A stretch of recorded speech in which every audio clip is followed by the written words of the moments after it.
Assalamualaikum warahmatullahi wabarakatuh. Perkenalkan, nama saya Alif Syamil Taufik dari Manajemen Fakultas Ekonomi dan Bisnis Universitas Jenderal Ahmad Yani.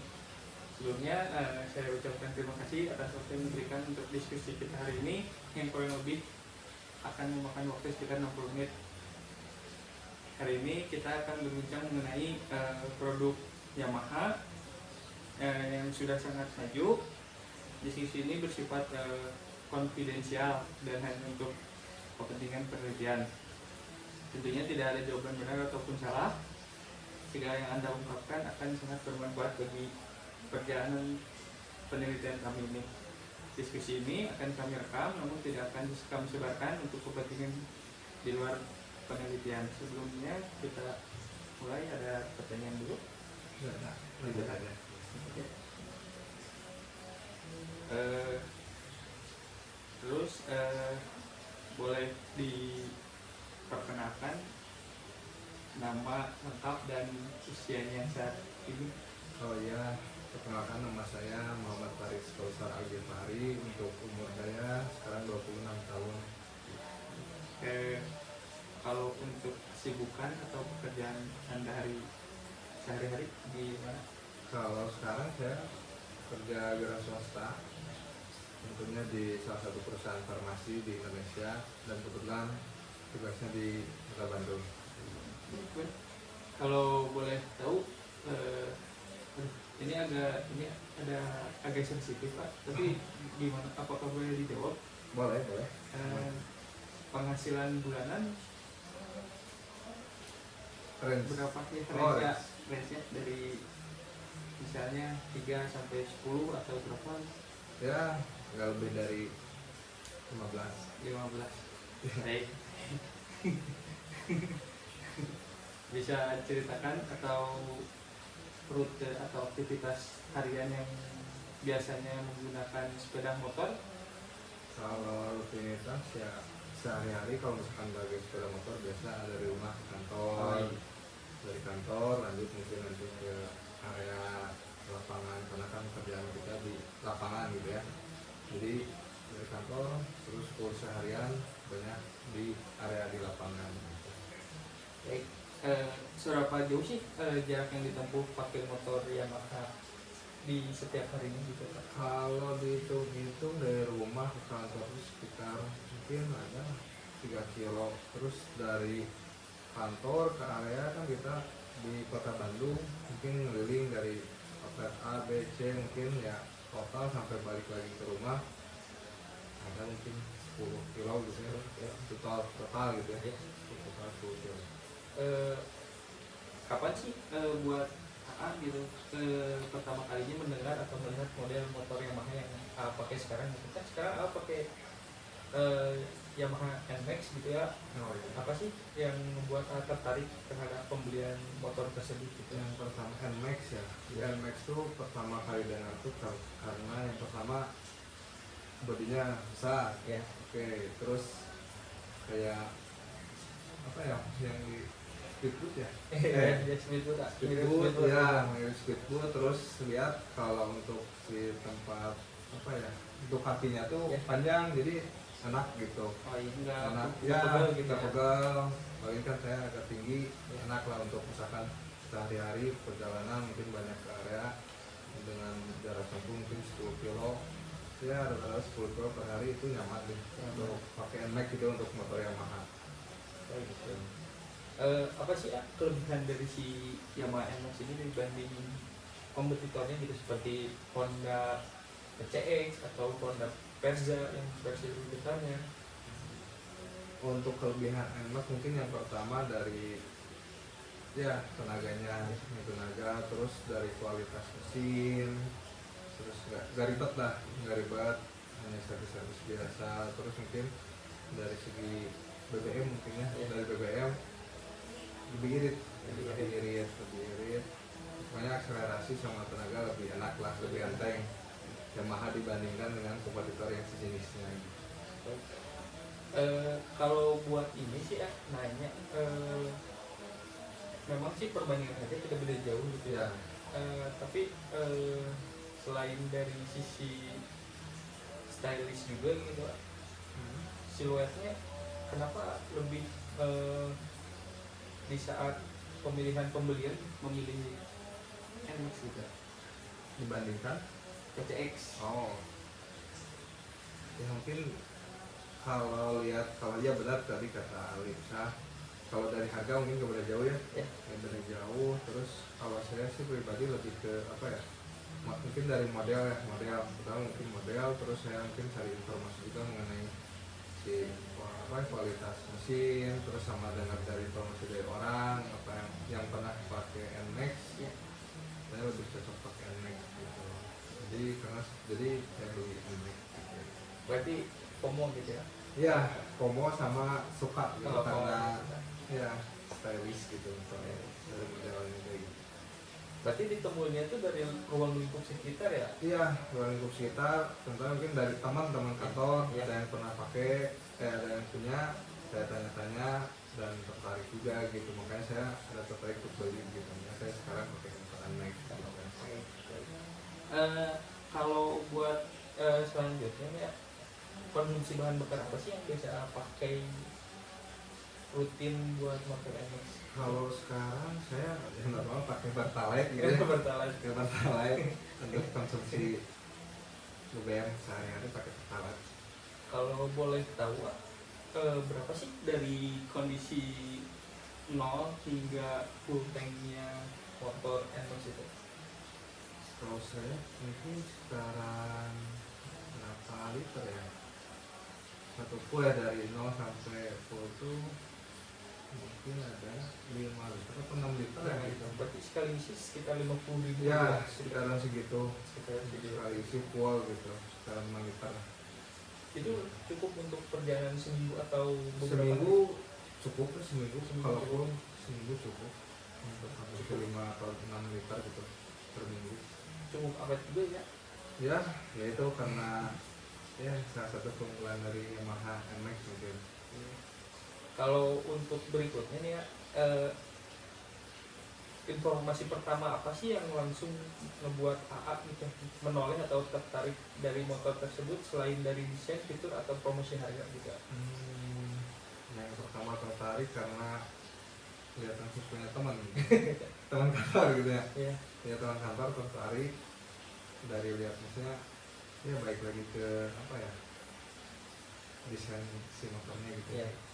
Baru lanjut mungkin lebih detailnya mengenai mesin gitu, sampai harga sama promosi mungkin ya, kayak gitu.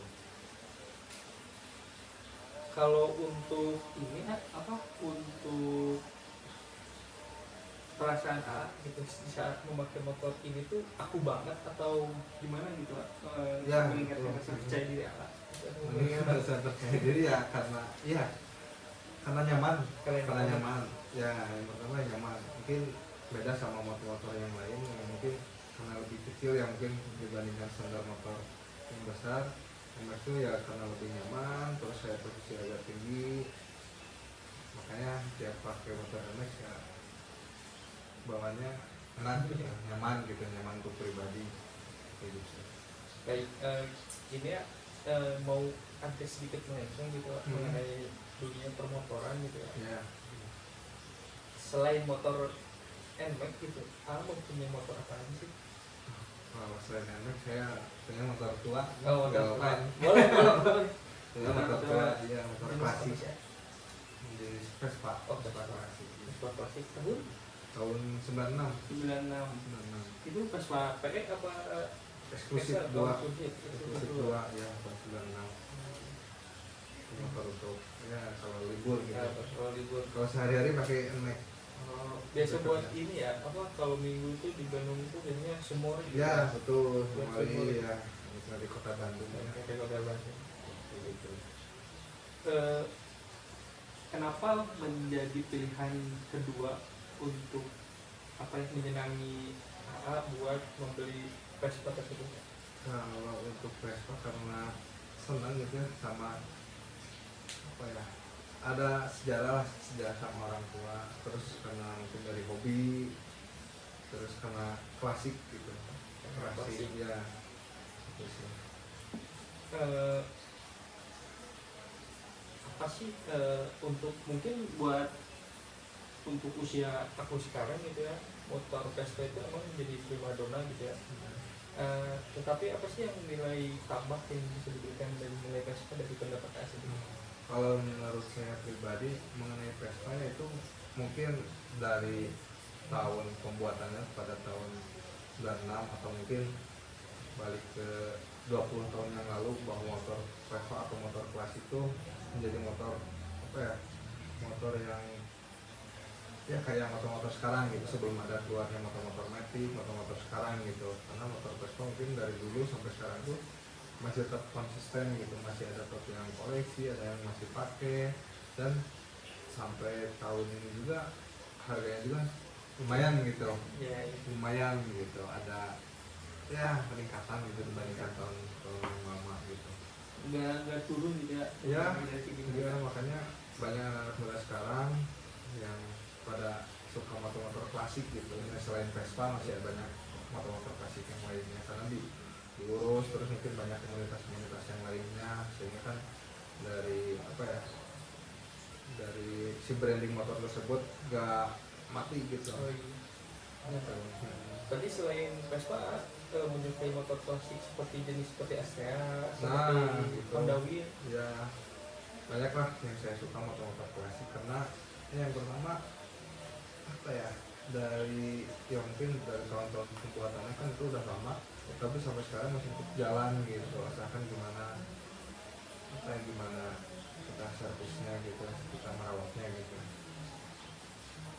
Pernah terjadi kendala nggak sih ya, buat di motor-motor klasik, apalagi ada tips and trick buat anak-anak muda yang mau turun ke motor-motor klasik gitu? Pasti ada lah gitu, banyak gitu, karena namanya motor klasik gitu ya, motor-motor tua pasti kan usianya juga udah tua juga gitu. Jadi ya tips and triknya tuh harus benar cek rutin, servis rutin, apalagi kan motor tua harus banyak dirawat gitu, rawat dari rawat bulanan, terus mungkin harus banyak dicek dah. Kalau misalkan memang jarang dipakai, apalagi yang jarang dipakai harus banyak sering dicek gitu. Oke. Kalau untuk ini sih kendala terberatnya di bagian apa sih kalau di motor-motor tua itu? Kalau kendala terberat tuh dari motor tua tuh dari underdeal mungkin ya. Karena produksinya udah mungkin berapa puluh tahun yang lalu, mungkin belum banyak lagi yang apa ya, mungkin pabriknya juga udah nggak apa ya, udah nggak ada mungkin. Jadi ya itu mungkin kendalanya dari underdeal gitu, meskipun beberapa part-part yang memang masih ada, cuman yang berat-berat mungkin harus cari yang mungkin memerlukan waktu gitu, tidak seperti motor-motor biasa atau motor-motor sekarang gitu, tinggal datang ke dealer ada, tinggal ganti. Beda halnya sama kayak motor klasik, harus cari dulu gitu, kayak gitu. Nah, mungkin perbandingan untuk servis yang klasik dengan yang motor-motor baru ini terbilangnya cukup jomplang ya? Iya, cukup jomplang dari segi mungkin dari segi harga. Terus kalau misalkan untuk yang mungkin dari segi harga cukup jomplang. Terus kalau misalkan motor sekarang kan mungkin sudah ada alatnya gitu ya. Kalau misalkan motor klasik kan harus manual gitu kan, lebih lama gitu dibandingkan motor-motor sekarang kalau misalkan dari segi waktu pengerjaan servisnya gitu. Tapi kalau untuk kendaraan klasik gitu ya, paling berarti nyari komponen apa sih yang membuat, kan ada tuh kadang-kadang motor tuh anak-anak baru tuh nggak tahu buat gimana sih secara motor tuh berjalan dengan baik di motor klasik gitu. Nah, gimana sih cara mencari atau range harga, bukan range harga mungkin, mencari motor yang spesifiknya tuh baik dan kinerjanya cukup oke gitu, hanya perlu dilakukan safety rutin buat anak-anak yang ingin membeli ke motor klasik gitu. Yang pertama mungkin harus apa ya, dari mesinnya mungkin ya. Dari mesin kita harus cek benar-benar gitu ya, kalau misalkan memang ada yang mau terjun ke dunia klasik, terutama dari mesin. Apalagi kan motor tua tuh yang pertama tuh yang mungkin susah ya cari underdealnya mungkin yang kayak tadi, terus dari mungkin perintilan yang masih dari mesin itu kan susah juga nyarinya, makanya memang kalau misalkan terjun ke dunia klasik harus benar-benar waktu begitu ketika kondisi motornya sudah sehat gitu, jangan ketika si mesinnya tuh kadang banyak kan yang apa ya, kalau di dunia klasik itu disebutnya kanibalan. Nah, kanibalan tuh jadi mesinnya tuh tidak sesuai sama standarnya gitu. Otomatis kan ketika sudah dipakai karena mungkin bukan standarnya pasti ada aja gitu yang ya terabal dari mesin, dari motor, apalagi kan motor Vespa atau motor klasik gitu ya, sekalinya rusak ada yang standar yang harus diganti susah gitu nyarinya. Ya, paling itu sih dari mesin sih. Terus yang kedua mungkin dari surat-surat gitu ya, dari surat-surat juga harus diperhatiin, apalagi motor klasik, motor tua, surat-surat menjadi nomor kedua lah selain dari mesin gitu. Boleh diminum dulu lah Oh, kalau bilang siap nah, minum. boleh.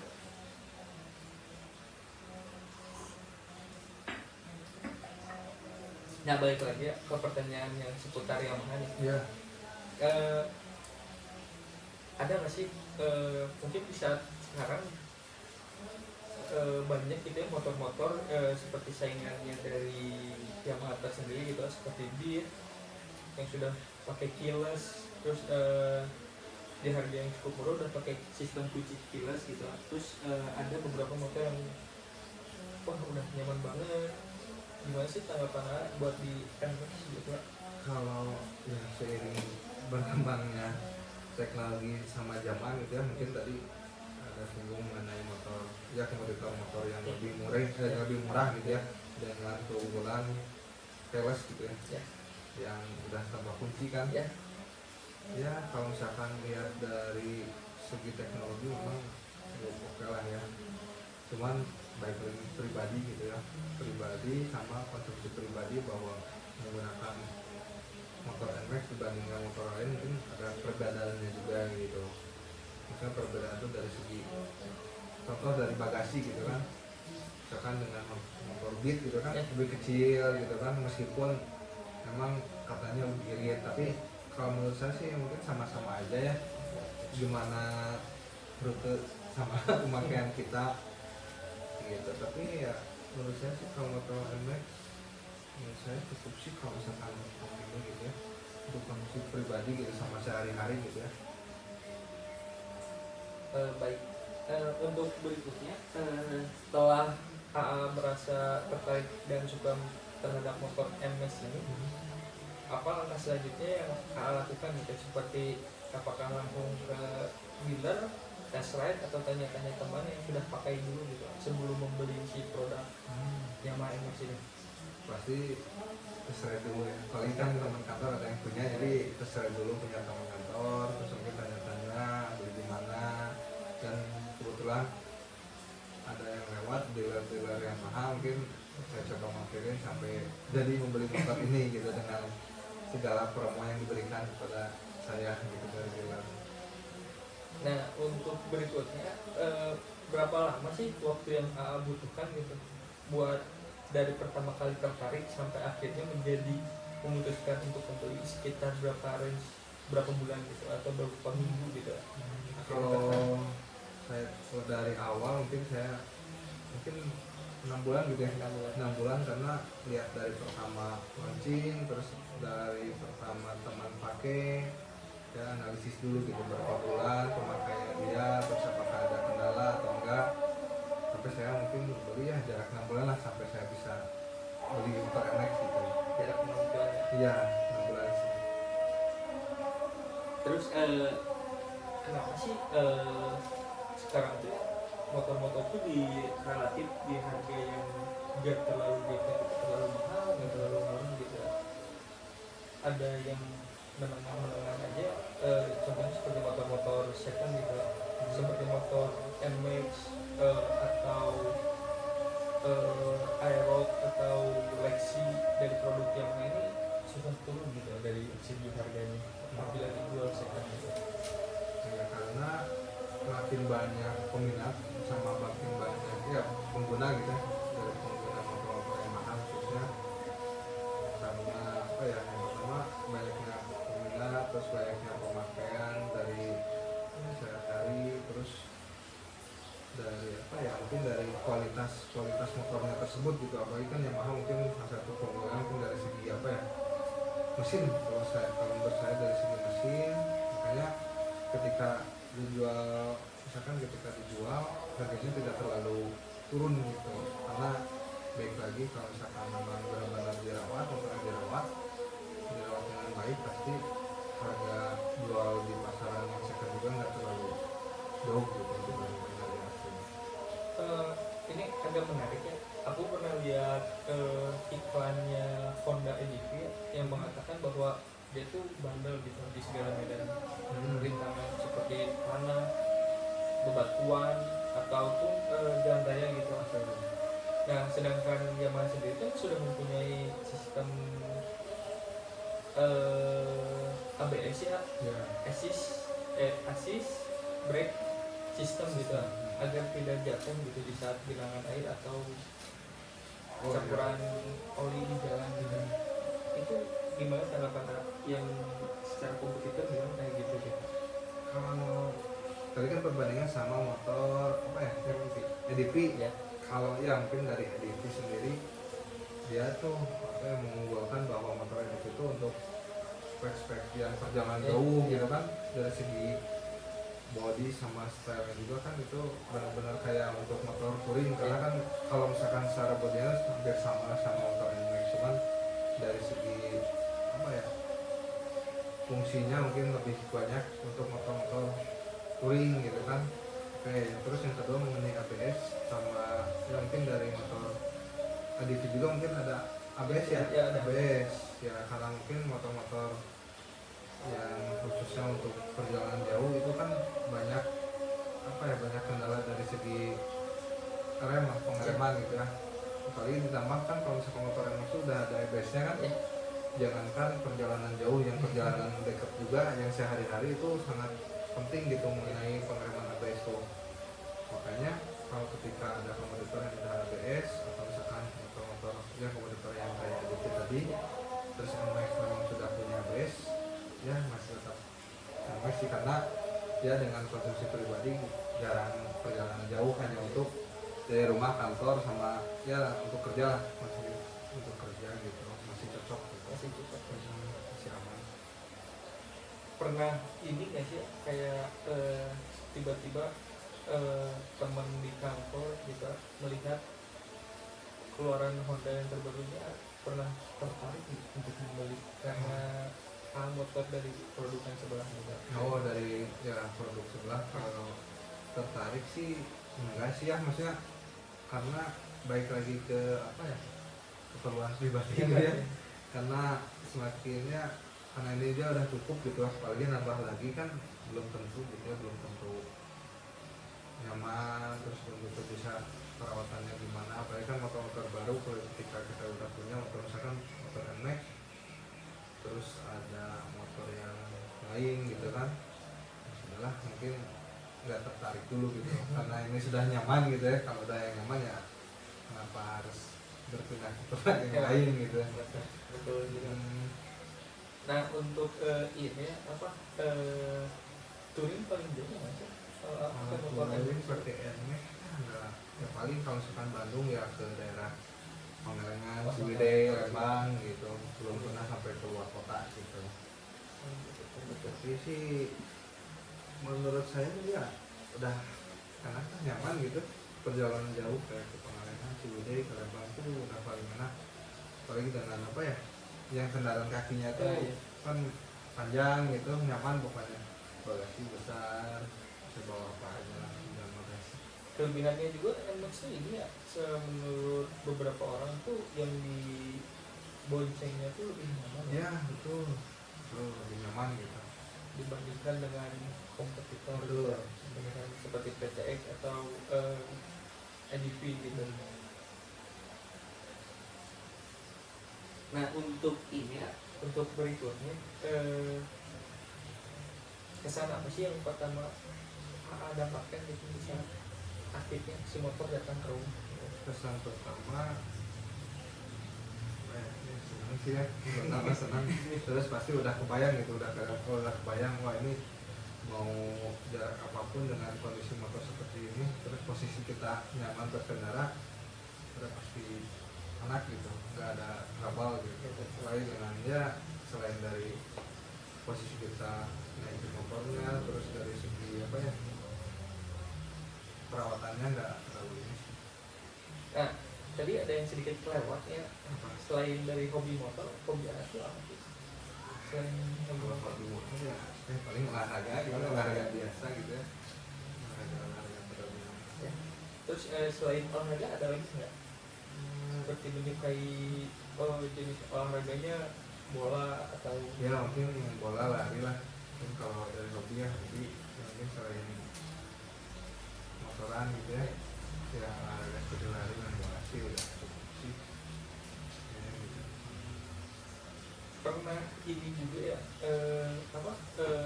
selain hobi bola juga hobi menonton sepak bola juga ya? Ya betul. Karena ya udah dari kecil gitu ya, karena suka main bola, jadi nonton sepak bola juga senang gitu. Apa sih kesan pertama buat rekan tadi gitu? Kesan pertama karena mungkin dulu tuh salah satu cita-cita Ya. saya punya dari kecil pengen jadi seorang sepak bola, pemain sepak bola. Terus ketika pertama kali nonton sadar wah seperti bangga gitu ya, apalagi dengan ya di Bandung sendiri dengan mayoritas banyak gitu yang mendukung sepak bola, yang dari mungkin salah satu klub di Bandung gitu ya. Dan mungkin waktu kecil pertama kali stadion, wah Sepertinya itu impian ya, semua orang impian semua orang ya mungkin ya, semua nggak orang mungkin ya, mungkin pribumi putra Iya. daerah Pak. betul ya, mungkin sini ya karena udah menjadi apa ya, darah daging gitu ya, Udah tadi. darah daging atau mungkin ya udah menjadi ya hobi lah gitu ya, hobi ya sampai sekarang masih tetap ini gitu. Baik, Kak. Nah untuk selanjutnya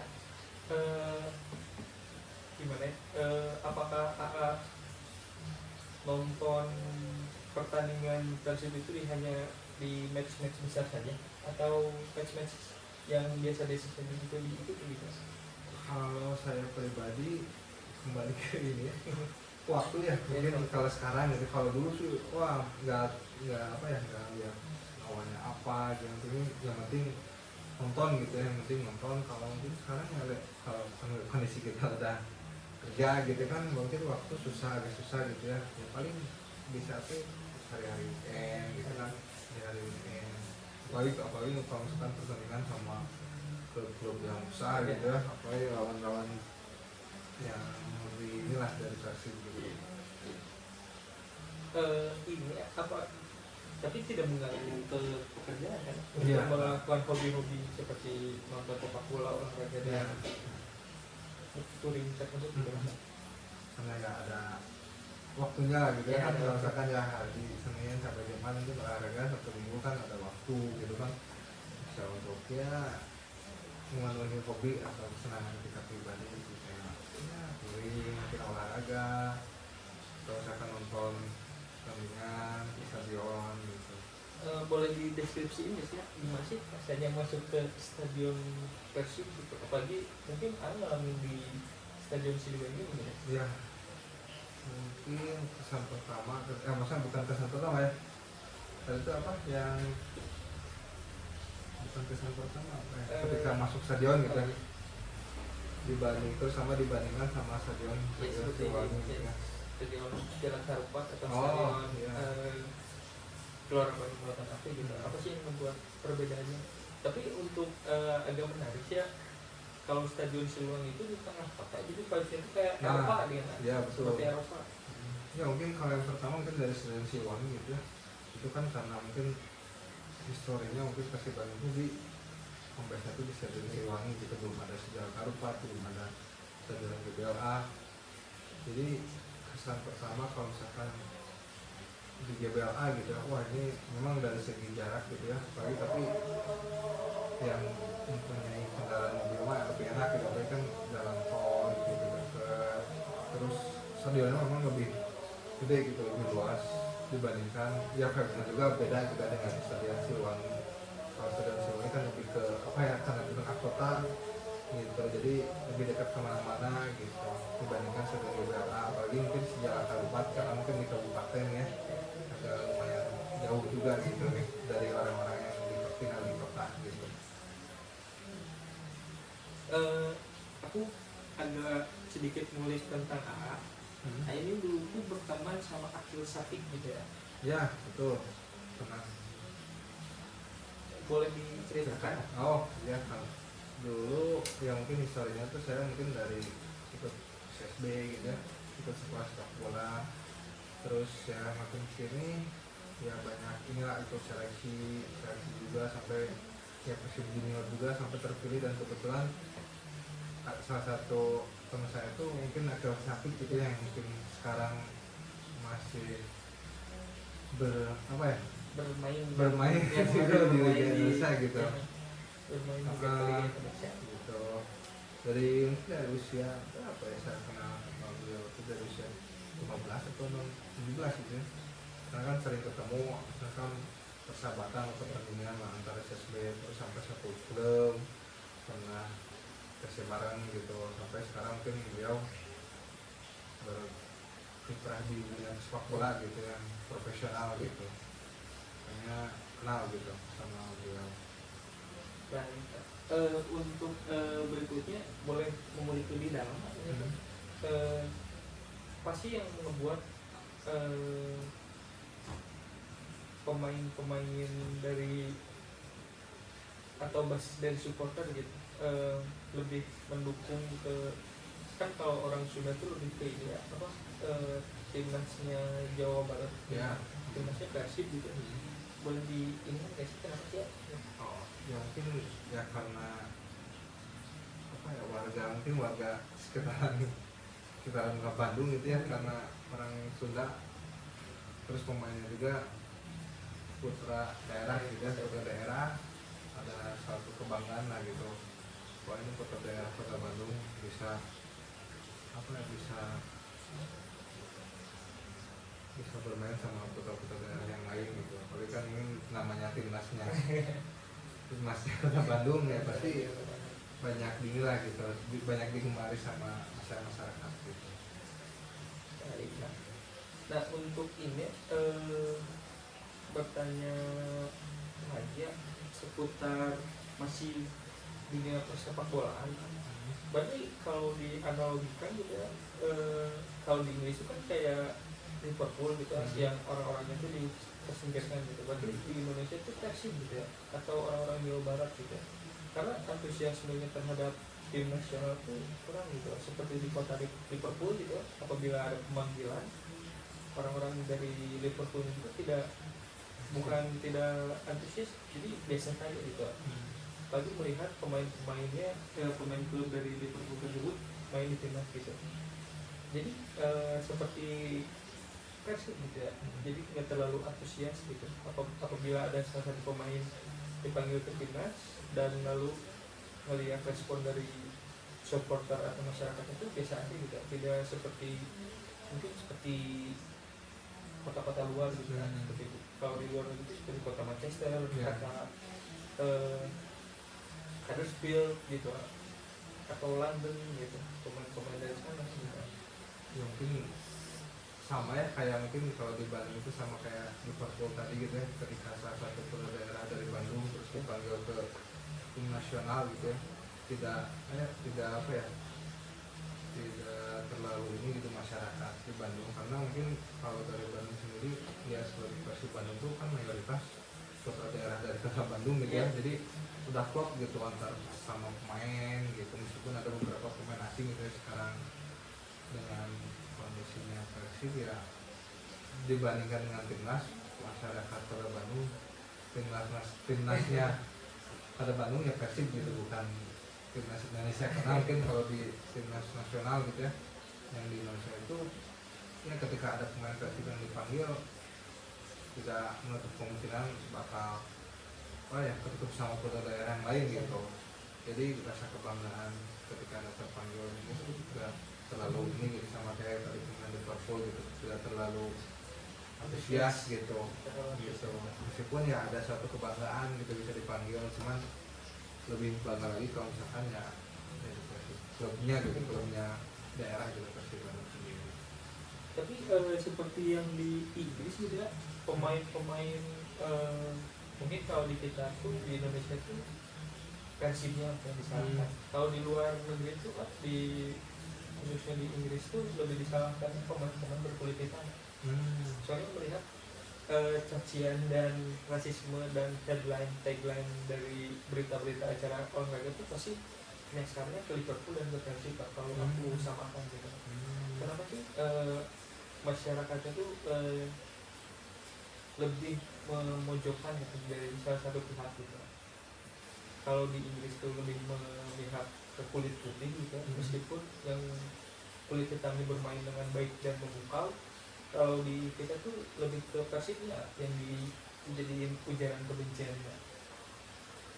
Gimana ya kalau misalkan ya mungkin ya ada mungkin ada salah satu kesamaannya antara Persib sama Liverpool karena klub lebih besar ya. Kalau untuk di Persib sendiri tidak terlalu ini sih mengenai untuk pemain kayak misalkan yang kulit hitam atau misalkan yang misalnya asing dari luar gitu ya. Yang penting gimana caranya kalau misalkan masyarakat Kota Bandung gimana caranya sih bahwa si Persib sendiri itu pagi udah juara berapa kali gitu ya, dengan kondisi pemainnya yang benar-benar top gitu, tidak memperbandingkan antara kulit hitam atau misalkan kulit putih gitu. Yang penting Persibnya sendiri bisa terus unggul, apalagi bisa sampai juara gitu. Itu sih menjadi salah satu poin utama itu. Jadi tidak Ya, membeda-bedakan. nah tidak membeda-bedakan antara kulit hitam atau putih gitu. Yang penting gimana caranya Persib menang terus gitu. Kalau misalnya dalam dulu. Nah, untuk yang ini ya, untuk pembicaraan dari tim nasionalnya gitu kan, kalau di Inggris tuh yang dipermasalahkan si kulit.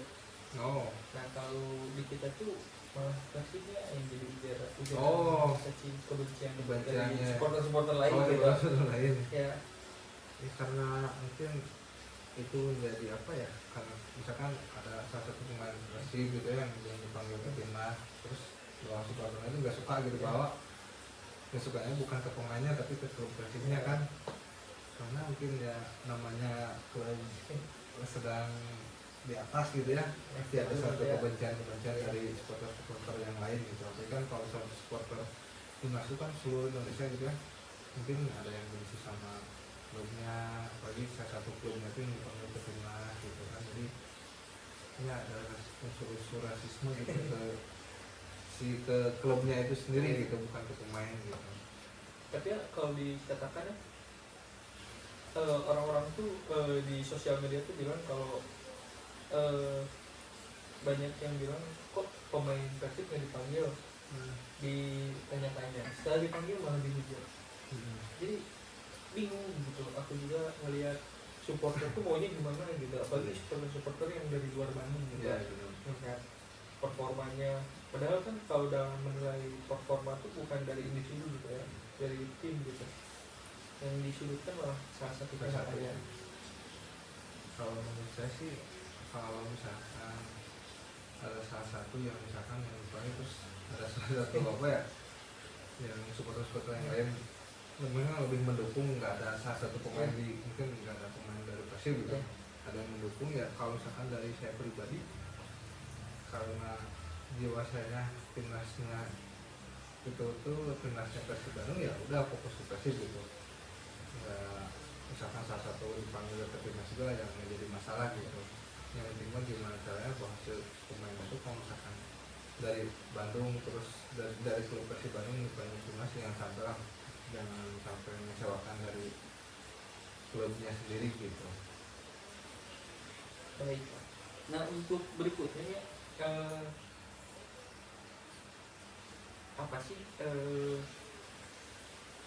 mungkin Al bisa mendeskripsikan sebagai supporter kesenangan Al terhadap nonton langsung dan euforia bersama bobotoh yang lainnya gitu di dalam stadion ataupun di saat momen juara seperti tahun kemarin gitu. Saya sih ini yang lebih apa ya, ketika sama-sama supporter klub gitu ya, terus datang stadion gitu, perbedaan sama misalkan yang benar-benar hanya suka aja gitu tapi tidak menjiwai gitu, tidak ini apa ya, ketika nonton langsung gitu, nonton langsung klub kitanya sendiri ya di dalam stadion itu sama-sama gitu, kita tuh sama-sama suka, terus sama-sama benar-benar ya namanya kota daerah gitu ya, klubnya sendiri main terus di stadion, terus kita sama-sama menyemangati main apalagi sampai juara. Wah, ada rasa suatu kebanggaan gitu, suatu kebanggaan kita bisa ikut apa ya, ikut merayakan, ikut menemani tim ikut juga gitu ya, dari mengerti, awal gitu. terus sama supporter-supporter lainnya sama-sama inilah, sama-sama mendukung gitu. Nah ini kan ada fakta yang menarik gitu ya, kan Persib itu lagi ngejar gitu ya. Seperti contoh kasusnya yang kemarin gitu, Eliano dan Tom Hay dikatakan supporter lainnya tidak mungkin ke Persib. Bagaimana sih tanggapan AA melihat rumor yang baru-baru kali ini gitu, apalagi kode ini sudah sangat kuat gitu. Ya mungkin ada salah satu unsur sirik tentunya, unsur sirik dari supporter yang lain bahwa mungkin nggak akan mungkin gitu ya, dua pemain ini yang kualitasnya bagus sama mungkin dari segi harganya yang lumayan cukup tinggi Ya, di atas 10 miliar. Nah itu karena namanya klub apa ya, klub besar tentunya kalau Persib Bandung dikatakan dengan manajemen yang baik, tidak ada yang tidak mungkin gitu, tidak membeli suatu pemain yang dengan harga sama kualitasnya yang tinggi, apalagi untuk nama Persib Bandung itu cukup ini lah, cukup apa ya, cukup menarik untuk masyarakat gitu, sama untuk dari klub Persib Bandungnya cukup dibutuhkan gitu, dibutuhkan sama klub dari segi kualitas pemain, terus dari segi supporter juga kan mendukung gitu, apalagi ada dua pemain yang top ini kan menjadi satu ada apa ya, tertarikan lebih gitu ketika nonton, wah pemain Persib itu ada pemain baru dengan kualitas yang luar biasa gitu. Nah, mungkin kalau supporter lain apa ya, tidak mungkin tuh karena mungkin mereka nggak mampu gitu ya, mungkin klubnya sendiri gitu nggak mampu untuk beli pemain yang kelas ini gitu. Nah, ada sih ya beberapa mungkin dari perumoran yang lagi ramai gitu, seperti Martin Pais atau Jair Paul Pesci gitu. Banyak yang ngeklaim atau banyak yang bilang bahwasanya Persib itu merusak karir pemain. Apakah kata itu betul? Tapi menurut aku sih enggak sih ya. Soalnya kan kebebasan di market, Persib Nawar kan bisa ditolak gitu ya. Apabila tidak jadi dia nggak apa-apa gitu, tapi belum jadi juga daripada supporter lain bilang Persib itu merusak karirnya ini ya, pemain pemain timnas luar gitu ya. pemain timnas gitu. Kata itu sepakat nih yang Kalau misalnya wah itu namanya apa ya, karir ya, gimana mainnya sendiri gitu kan, ketika memang namanya di misalkan ya jangan Persib gitu ya, ketika klubnya klub daerah masing-masing gitu, ketika ada satu pemain yang mungkin muncul secara tiba-tiba dengan kualitas pemainnya yang bagus, terus menaikkan performa tim, terus menaikkan apa ya, si bahwa membawa timnya itu lebih berkembang, ya nggak akan apa ya, namanya karir kan ketika pemainnya bagus terus timnya berkembang nggak akan apa, menjadikan karirnya sendiri kan, soalnya kan bisa sampai dilirik sama kehitung yang lebih gede gitu kan, apalagi pemain-pemain asing kan mungkin dari luar tuh mungkin udah cukup apa ya, mungkin di luarnya juga udah cukup terkenal gitu kan, terus ke Indonesia apalagi ke Bandung gitu, ketika pemain itu balik ke Bandung ya nggak akan merusak ini sih, nggak sepakat gitu menurut saya gitu, nggak merusak ini ya apa pemain ya timnas gitu. Orang pemain-pemain saja yang mau ya, ya. gitu. Ya untuk selanjutnya apa sih pencapaian dan harapan A buat Persib gitu depan? Kalau kedepannya ya dari histori sebelumnya kan itu beberapa tahun lalu baru ya setelah 14 tahun itu nggak pernah juara. Ya. Mungkin 14 tahun gitu ya atau berapa tahun lupa. Ya kedepannya harapannya sih dengan adanya pemain-pemain yang bagus, terus manajemen yang terus lebih baik, ya dari tahun ke tahun bisa apa ya terus juara mungkin di Liga Indonesia atau mungkin di Liga Asia kita lebih terus eksistensi gitu. Apalagi kan sekarang lagi di ASEAN ya, Asia, negara-negara Asia dengan klub Asia kita sudah mewakili Indonesia gitu kan, mewakili Indonesia, maksudnya tidak hanya di Liga Indonesia tapi di Asia juga kita terus terdengar gitu, terus adalah gitu untuk klub dari Indonesia nasional Persib gitu. Dan konsisten gitu ya. Nah konsistennya itu sih yang perlu dijaga tuh dari Persib. Baik ya, untuk selanjutnya apa sih wishlist AA di tahun sekarang dan harapan AA ke depannya gitu, wishlist yang ada bahkan di tahun sekarang kan tahun baru lebaran baru gitu. Wishlist mengenai apa nih? Kehidupan atau Kehidupan. bagaimanapun juga boleh. Kalau kehidupan yang mungkin dari segi apa ya, dari segi ya mungkin udah pasti lebih baik gitu ya, dari total keseluruhan pasti lebih baik, terus dari segi kerjaan ya lebih baik juga gitu. Intinya sih apa ya, dari tahun sekarang harapan itu itu bisa mengurangi permasalahan-permasalahan yang mungkin tahun lalu sudah terlewati, terus tahun sekarang bisa lebih terus berkembang, terus banyak beberapa harapan-harapan yang akan dicapai gitu yang di tahun ini ya, dari jangka pendek yang kemana sampai jangka panjang gitu. Kita kan bikin perencanaan di tahun ini apa sih yang mau dikejar gitu, semoga bisa tercapai gitu. Intinya sih dalam jalan kehidupan ya bisa lebih baik dari sebelumnya gitu dibandingkan tahun lalu gitu. Baik. Saya sih mungkin dari saya mah kalau untuk bisnis tahun ini gitu. Nah kalau itu kan wishlist A sendiri. Nah, Nah untuk wishlist motor Yamaha tersendiri itu gimana sih buat A ke depannya? bisnis motor Yamaha Ya seperti apakah akan inovatif, apakah berkembang atau seperti apa?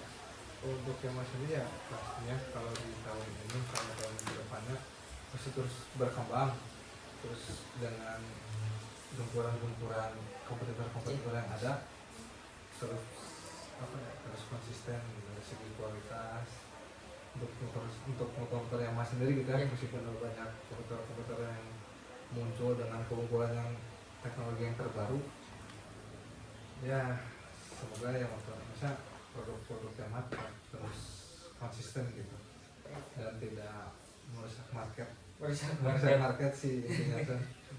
Nah kalau untuk dari kompetitor seperti produkan Honda apa sih yang tidak diharapkan gitu agar si Yamaha ini terus berkembang dan meroket gitu di pasar penjualan motor di Indonesia gitu. Yang tidak diharapkan dari Honda mungkin kayak ya yang sejenis gitu ya, kayak Honda mungkin kayak PCX gitu ya mungkin Ya, motor PCX kan Honda ya, PCX Honda.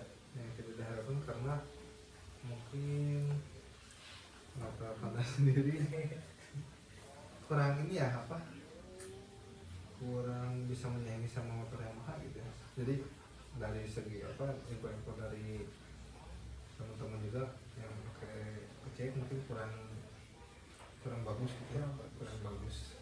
After salesnya kurang nyaman gitu. Nah ya. itu makanya ya semoga Yamaha bisa terus konsisten gitu ya, apalagi dengan NMAX mungkin nanti keluaran baru NMAX yang terbaru gitu ya, dengan kecanggihan teknologi yang terbaru bisa terus berkembang gitu sama eksistensi. Mungkin cukup sekian di wawancaranya. Terima kasih telah berkenan hadir. Sama-sama. Ada yang mau disampaikan terlebih dahulu? Ini yang disampaikan untuk mungkin Arif saya mungkin yang masih beranjak kuliah gitu ya, sekarang tetap semangat menjalani kuliahnya, semoga apa yang diharapkan pada masa kuliah bisa tercapai, dan setelah kuliah mungkin bisa usaha sendiri atau misalkan bekerja gitu. terus apa yang diharapkan sama Alifsa bisa tercapai gitu. Oke, buat selanjutnya masih ada waktu ternyata. Berarti kita bincang-bincang Oh masih ada. seputar Siap. putar apa ya yang menarik, otomotif. Otomotif Sudah. boleh. Otomotif tadi sudah terlalu banyak. Cukup banyak ya. Tadi sampai ke ranah sepak bola juga. Oh. Jadi kita Yang bahas ramai sekarang apa ya? yang ramai sekarang apa ya? Politik saya kurang ini sih, kurang Kurang bisa gitu. iya, kurang bisa sama kurang minat sih kalau untuk politik tuh. Bahas apa ya? Dunia apa ya, dunia pekerjaan mungkin ya. Boleh dunia pekerjaan. Dunia Untuk pekerjaan. apa ya? Untuk gambaran aku gitu. Nah untuk gambaran yang mungkin sekarang Alif masih belajar kuliah, terus saya mungkin sudah masuk ke ranah sebagai Ya, karyawan. karyawan. Sebagai karyawan dengan seiring berjalannya waktu ya, sama seiring berjalan zaman, sama sekarang mungkin ya beberapa karyawan atau misalkan beberapa peraturan pemerintah yang dibuat sampai mungkin ke perusahaan-perusahaan swasta itu sangat berpengaruh gitu ya. Berpengaruh itu dari segi apa ya, undang-undang gitu,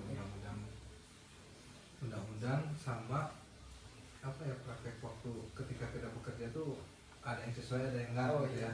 Ada yang ya, ada yang overtime, ada yang ya gitu. Terus dari segi selain itu mungkin dari segi pekerjaan saat ini mungkin banyak, apalagi untuk angka pengangguran sekarangnya di Indonesia mungkin cukup tinggi ya, cukup cukup tinggi. Bahkan kemarin ada berita juga yang sudah dari kuliah S1 sampai S2 di Indonesia sendiri itu kurang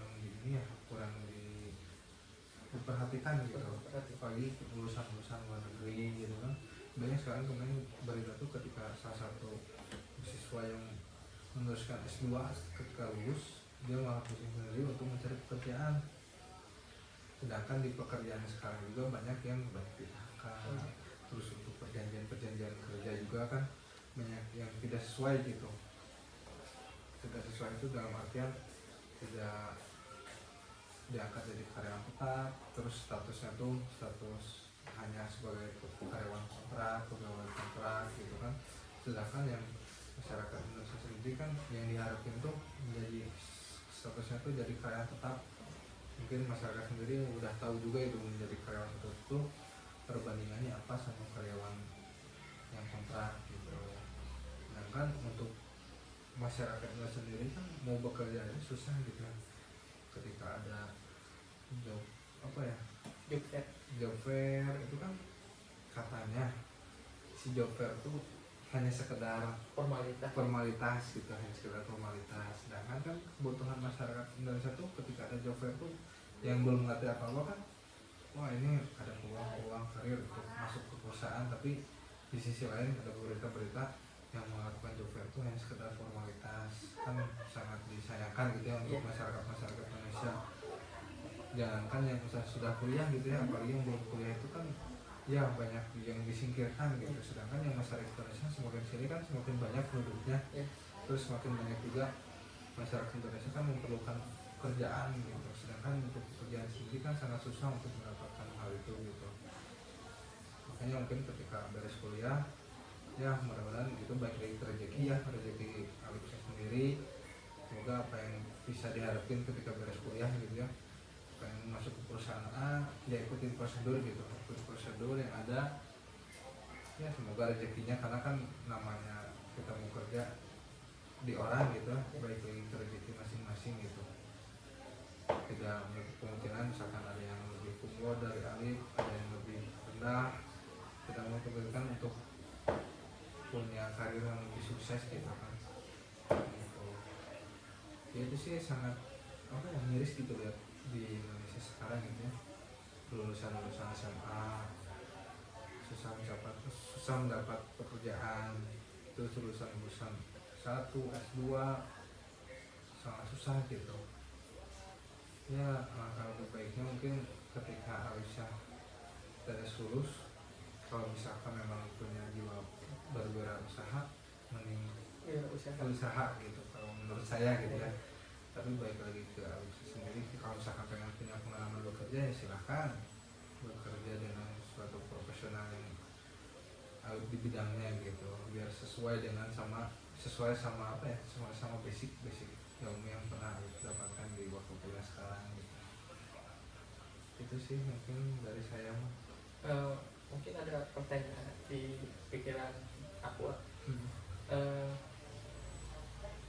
Mungkin dalam skala kecil aja gitu, dalam kuliah aja kan kita tidak bisa menentukan kelompok mana yang baik mana yang tidak baik. Tapi di dunia pekerjaan tuh lebih panjang ya.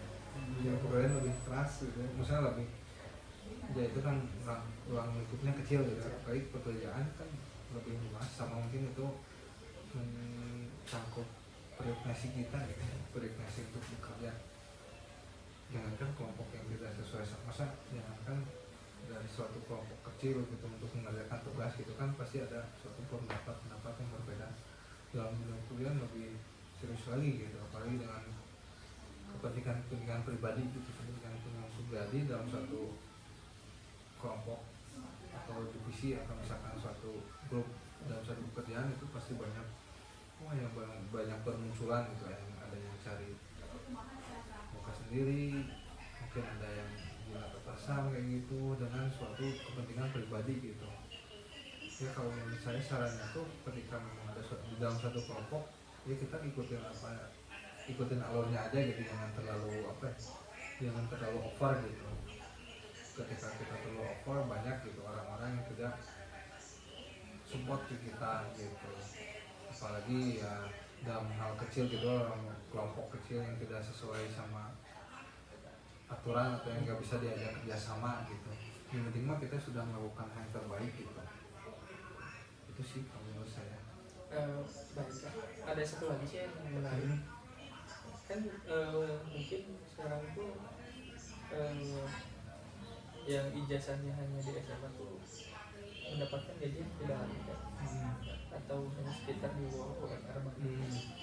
Itu gimana sih tanggapannya? Kalau tanggapan saya itu kan kalau misalkan menurut apa ya, undang-undang kan ada kan UMP-nya, terus UMR-nya, terus ketika ijazah SMA bekerja di salah satu perusahaan tapi tidak sesuai dengan UMR-nya di kota tersebut gitu kan, itu baik lagi bukan apa ya, memang itu harus harus digunakan itu sama mungkin Kementerian Kerjaannya, bahwa kita bekerja itu sudah ada aturan, terus ada UMR-nya sendiri kan, tapi masyarakat Indonesia kan apa boleh buat gitu ketika kita pengen mengajukan bahwa kita bekerja tapi tidak sesuai dengan UMR gitu. Tapi sedangkan di sisi lain kita tuh butuh juga gitu, kita mau angkat suara tapi tidak didengar, di sisi lain kita perlu kerja sama perubahannya tapi kan ya gimana lagi gitu, di namanya butuh gitu ya, kalau namanya butuh pasti ya udahlah dijalanin gitu kan. Kalau misalkan kan pemerintah ada himbauan, misalkan ada peraturan terbaru terus perusahaan ikut aturan pemerintah yang lebih baik gitu. Apalagi kan ya dengan apa ya, tidak memikirkan ijazah SMA gitu ya, tapi kan selain dari skill yang didapatkan sama dari ijazah yang punya ijazah SMA, tidak menutup kemungkinan untuk mendapatkan cerita yang bisa disetarakan dengan ijazah S1 gitu. Gimana lagi balik ke skill pribadi yang punya ini gitu. Nah, satu lagi ya, kan ini ada menariknya di Bandung sekarang lagi ramai fenomena lembur tapi tidak digaji gitu. Nah, itu gimana sih tanggapan kalau tidak digaji ya itu gimana ya? Banyak fenomena seperti itu. Mungkin kalau menurut saya pribadi untuk lembur tidak digaji, yang pertama ya mungkin itu udah mungkin tidak sesuai dengan aturan ya, tidak sesuai dengan aturan. Terus yang kedua, karena dia kerja juga, namanya kerja karyawan gitu ya, namanya karyawan tidak kerja di orang, mau nggak mau gitu ya, mau nggak mau kita harus diakuin gitu. Kalau nggak diakuin mungkin ada apa ya, ada teguran keras gitu dari satu atasan. Terus yang ketiga, ketika tidak melakukan misalnya tidak melakukan lembur gitu, tidak sesuai sama sama perintah dari atasan, ya mungkin ada suatu apa ya, suatu kesempatan untuk orang lain bisa menggantikan kita gitu. Sedangkan kita di sini kan perlu juga gitu kerja, terus nyari kerjaan di luar sana itu tidak semudah itu gitu. Makanya karena dilakuin aja gitu ya, meskipun memang dalam hati memberutu bahwa kita tuh kerja sampai lembur tapi nggak dibayar gitu. Ya mungkin dibayar sama yang lain. Malah disebutnya ini loyalitas. Nah, loyalitas itu loyalitas karyawan gitu ya terhadap perusahaan, meskipun tidak apa ya, meskipun tidak sebanding dengan dibayar sama perusahaan gitu. Baik, terima kasih telah berbincang-bincang wawancara bersama saya Alif Sambil Taufiq. Terima kasih kepada narasumber yaitu Aparis Agifari yang telah bersedia diwawancarai. Wabillahi taufiq wal hidayah. Wassalamualaikum warahmatullahi wabarakatuh. Salam. Oke,